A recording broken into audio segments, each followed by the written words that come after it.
On mute. Okay, I'm unmuted now. Can you hear me? So thank you once again for inviting me for this webinar. OpenAQ has been a real inspiration, and I share a very similar ethos that open data has a huge power to drive change. And today in this community series, I'll talk about some of the changes that we have seen in Pakistan thanks to open air quality data.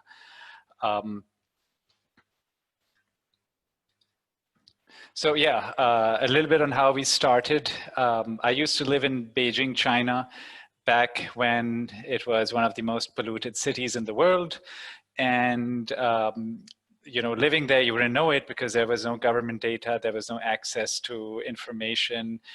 Though the US Embassy started tweeting out every hour open air quality data. And, you know, while I lived there, I would speak with people, I'd ask them about this data, and locals in China would say, you know, this can't be true. Look at the sky. It's so nice and foggy today. How beautiful is it?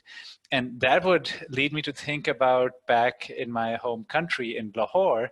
It's a very similar scenario that you'd have this crazy levels of so-called fog in the winter months, but nobody was aware. So I actually took a low-cost air quality sensor, the Kaitera laser egg that Az had also showed earlier. And I took it around with me when I was traveling back home, and I went to Lahore, and I was like, okay, you know, here's a snapshot. I know what the air quality is like, but that led me to thinking that we need to do something on a bigger scale. Why don't I set up a Twitter account, same as Beijing Air, in you know, same as the U.S. Embassy network? But lo and behold, with a $20,000-$30,000 price tag, that wasn't really feasible.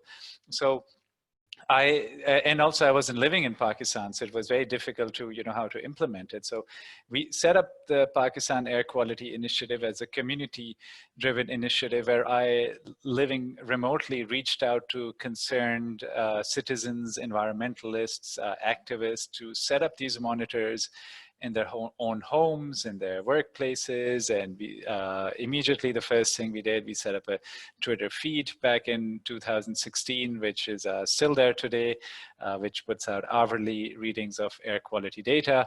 So yeah, the having open data, as a lot of people have already said, is that it puts a magnifying glass on air pollution. And we don't really want to know the data for the sake of knowing the data or for collecting numbers.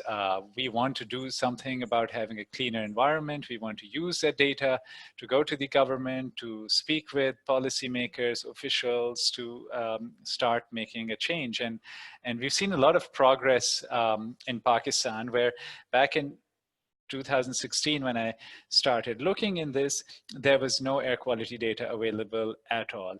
You could go on the internet, you could search, I mean, which is what everyone does first, and there was really nothing to be found except some very old data dating back to 2008, 2009, which were a few weeks of studies done in various science papers.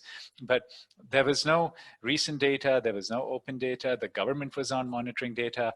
Pakistan was essentially like a black hole when it comes to knowing about air quality. So our low-cost air quality sensors kind of put air quality data on the map. And in the beginning, when I would speak with people, you know, who weren't really aware, with the media, journalists, policymakers, they all said, look, air pollution isn't a problem. Then I'd show them the data and I'd get the response, but you know, this is not so bad. We can only write about it until it becomes breaking news. And I see in Ulaanbaatar, you have regularly levels above 3,000 concentration of PM 2.5. In Lahore, we crossed 1,000 back in 2017, and that's when the New York Times wrote about it and kind of broke the story, and the local media then started picking up from there. So at that point, we had about a dozen monitors across the country. Today, we have about 40 monitors. in the beginning, the initial few monitors were self-funded by myself and friends and family. Later, we had other people coming forward, and even today, we don't have that many monitors, but the few monitors that we do have across the country have made this tremendous impact. So coming back to kind of the open AQ ethos of what is the criteria for air quality data that can be considered open. So on the right, you can see just today what the Punjab Environmental Protection Department's website looks like, where you can access the data. So you can go to every month, you can click on one of these months, and you can find a PDF that looks like this, which shows you the data. Now, we can see that it meets one of the 4 key criteria, that the data is reported in a physical number, that it's not an AQI. But when I look at the 2.6 PM 2.5 that they've reported, it's an unbelievable number. We don't get such good air quality data in Lahore, where this data is from. Also, we have no idea where these stations are located. There's no concept of being real time. It's ad hoc. Sometimes they might report from one station. Sometimes it'll be an 8-hour average. Sometimes there'll be no data.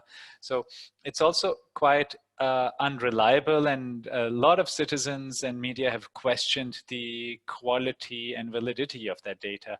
So we look now at a slide that shows you what the government did report. Oh, by the way, it's very important to note that the only reason the government started reporting this data was because there was a case running in the Lahore High Court, which started in 2016. I wasn't aware of it until much later. And the case was about the high levels of smog in Lahore. And every time they had a hearing, it would not go anywhere, because the judge would say, look, where is the data? You know, you're telling me that the air is bad, and here I have the Environmental Protection Department telling me, no, the air is not bad, but I have no numbers to look at. So the lawyer actually got in touch with me, and I provided the data, and they printed out the data in raw form. It wasn't any fancy graphs or charts back then. And they took it to the court, showed the data, and overnight the conversation changed, where the court mandated the Environmental Protection Department that they have to monitor in real time, and they have to provide the data in a form available to the public, which is what triggered this website and these PDF reports that come out there to begin with. So now this chart, we're looking at last year's data, which is a green line, where even the government reports 124 micrograms per cubic meter of PM 2.5, which is the annual average. So you can easily imagine that in the winter months, it's much higher. We're looking at ranges of 150, 200. In the summer months, it tends to be much lower, closer to 50. All of these numbers are well above safe limits as defined by the World Health Organization, and also well above safe limits as defined by local laws. So we did some comparison. How does this data look with the low-cost air visual monitors that we're using, which is the green line, which is now, sorry, the orange line, where we show that the data that we report is slightly higher at 151 micrograms per cubic meter. And a lot of people would tell us, look, you're always reporting much higher values, and you know, there's no way that you can validate the data that you're talking about. So, you know, what proof that you have that your numbers carry some truth to them? And one of the things that we had been advocating for years as a citizens group was that we need to get some reference standard equipment in Pakistan. And finally, the US State Department stepped up thanks to its diplomatic missions here and the Air Now program. In April 2019, they had 4 monitors running in Pakistan, in Lahore, Karachi, Islamabad, and Peshawar. And so looking at the data for Lahore, we saw that the US consulate reported 201 micrograms, so an even higher number, which kind of helped us to say, look, you know, this is what the government is saying, this is what we're saying, but look, these reference standard monitors that you know are properly validated and calibrated and all of that are showing something even higher. So we do have a problem in Pakistan. And again, the problem is not the data. The problem is what can we do to look for solutions? So yeah, and exactly how bad is it?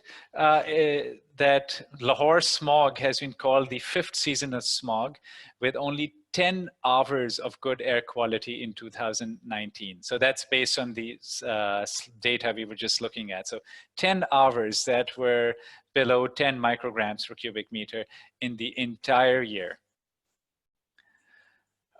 So yeah, some of the big successes that we had that, you know, reaching out, myself and other activists and this group of mothers who came on board, they call themselves the Scary Mothers. It's an advocacy group based out of Lahore, who, you know, and everyone was reaching out to their local government officials, to ministers from the environmental protection departments, to the health ministry, to the education ministry.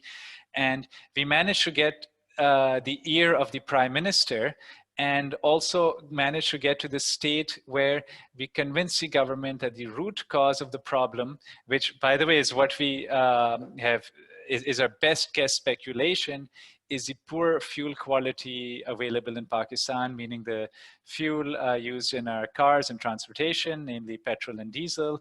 We were till recently at a standard which was from the 1950s. It was supposed to be Euro 2 standards, but various tests that had been done by independent bodies showed that it was much, much worse, with very elevated levels of manganese and other heavy metals. So we managed to convince policymakers that it is the fuel standards that have to be upgraded. In November 2019, the Prime Minister gave a speech addressing the topic of air pollution. And basically, it's like a wish list of all the things that we wanted to happen. Upgrading fuel standards, having a electric vehicles policy, looking into alternatives for crop burning, upgrading brick kilns, installing scrubbers in the major emitters, and well, also planting more trees. So down here, you just see a headline from last week that as of this summer, we start seeing Euro 5 petrol and diesel being available at the gas stations in Pakistan. So that is a major success. So as a community group, we are not a nonprofit, we are not a company, we're not registered, we're really just individuals, different groups of people, a very vast network just interested in this area and putting in the time that we've managed to make air quality a national priority. And we've done this by communicating air quality data. We've done this by hosting a lot of workshops and trainings and reaching out to people in many different forums. So, and it's also important to add is that it's a lesson that anyone can learn, that there's so much that you can do with this simple data. So what next? Well, this wish list has been there since we kind of started, that we've been using these low-cost monitors. That we need more capacity building through technical exchanges. Part of it is like participating in such webinars, talking to other experts, learning from their experiences in terms of how to manage a low-cost network, how to make sure the data is good enough. We also are looking for funding, not for us as an organization, because again, we're a network of individuals, but we want funding to go to established institutions, universities, who otherwise would not be working in air pollution areas to, you know, I think once there is a possibility of funding, you could convince a lot of people to work in this. In fact, a couple of years ago, there was hardly anyone working in air pollution. And today you see increasingly a larger and larger number of researchers and scientists joining this every day. We also want to see more happening from remote sensing data, because there's huge possibilities. There's only, similarly to the arguments for low-cost sensors, there's a big argument to have remote sensing because you can't reach all the remote areas. These low-cost sensors only work in the cities where you have electricity, where you have data availability. But if you're in the desert or in the countryside where there is a very sparse population, it's very difficult to have an online system. Another wish list that if somebody from the State Department is listening to this, that we'd love to co-locate some of our monitors with the reference standard equipment that is now available in Pakistan. And of course, we'd love to travel when possible post COVID, maybe in another year or two, and actually meet some of you in person and learn and exchange ideas. And again, it's not just for me. We want to have our whole air quality community across Pakistan to be able to do all of these things. So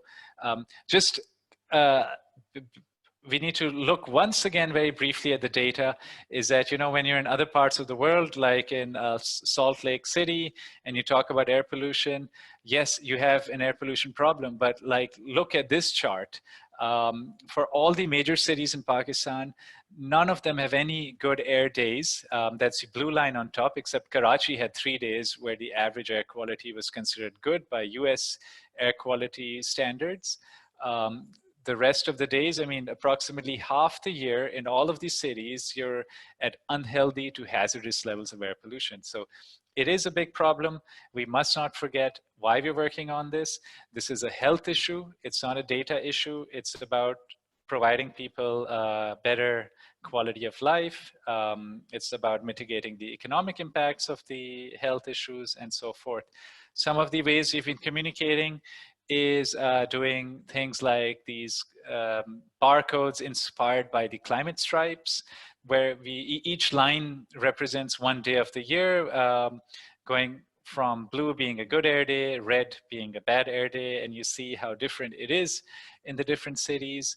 Islamabad is considered to be a very clean, green city, but in fact, even over here, when you see a lot of blue, but even Islamabad, on average, air quality is well above WHO safe limits. 135,000 deaths per year are attributed to ambient air pollution in Pakistan, and we haven't even addressed the issue of indoor air pollution and cook stoves yet, but it's a vast field. There's a lot to be done. There's a lot to learn. And with that, thank you so much for having me on board. Thank you so much for your presentation, Abid. We have a question from the participants. Have health workers in Pakistan raised the alarm? I would imagine that they'd observe high rates of respiratory illnesses. How is health incorporated into environmental justice advocacy in Pakistan?